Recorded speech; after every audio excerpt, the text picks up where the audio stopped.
Raiding news में आपका स्वागत है। आज मैं आपको विज्ञान 2022 की अर्धवार्षिक परीक्षा की तैयारी कराने वाला हूं, जो कि आपके लिए बहुत ही महत्वपूर्ण है। वीडियो को पूरा देखना ना भूलें।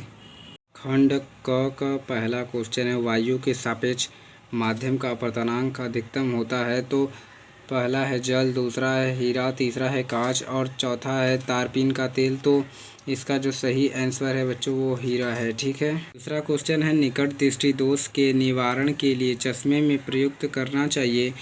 पहला है अवतल लेंस और दूसरा है अवतल दर्पण, तीसरा है उत्तल लेंस, चौथा है उत्तल दर्पण। तो इसका सही आंसर जो बच्चों हैं वो अवतल लेंस है। ठीक है।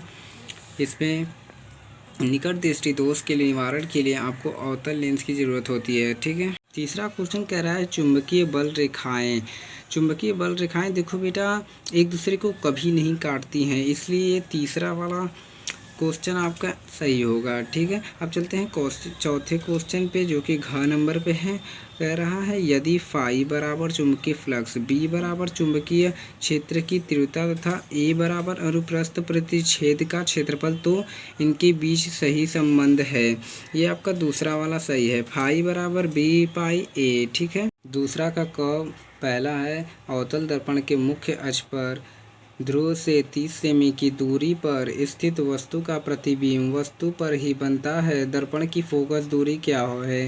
तो ये आपको अपने से सवाल को करना होगा। अब चलते हैं ख पे, क्या बोलता है 40 सेमी फोकस दूरी वाले अवतल दर्पण की वक्रता त्रिज्या ज्ञात कीजिए।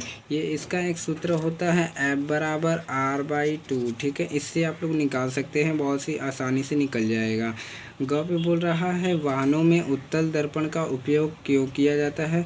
तो देखो बेटा उत्तल दर्पण का उपयोग इसलिए किया जाता है क्योंकि उसमें जो सामने से प्रतिबिंब जो होता है सीधा बनता है। ठीक है। अब चलते हैं तीसरे के क पर, 15 सेमी फोकस दूरी का कोई अवतल लेंस किसी वस्तु का प्रतिबिंब लेंस से 10 सेमी दूरी पर बनता है। वस्तु लेंस से कितनी दूरी पर स्थित है, किरण आरेख भी बनाइए। यह आपको अपने से करना होगा। ठीक है बच्चों। चौथा क्वेश्चन बोल रहा है विद्युत धारा के चुंबकीय प्रभाव से आप क्या समझते हैं।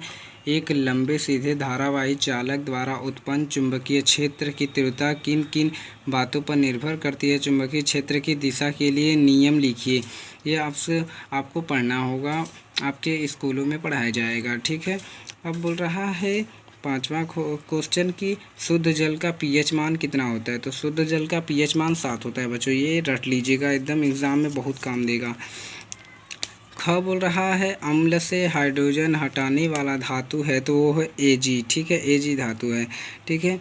प्रोपेन का रासायनिक सूत्र है, तो वो है C2H6। आपका डी वाला सही है। ठीक है। अब छठवां क्वेश्चन बोला है निम्नलिखित यौगिकों के IUPAC प्रणाली में नाम लिखिए। तो ये आपको खुद से पढ़ना होगा। कार्बनिक यौगिक एक चैप्टर है, उसको जाकर एकदम पढ़ लीजिए, उसमें आपको बताया जाएगा। सातवां क्वेश्चन का क नंबर बोल रहा है धावन सोडा तथा मीठा सोडा का नाम तथा रासायनिक सूत्र लिखिए।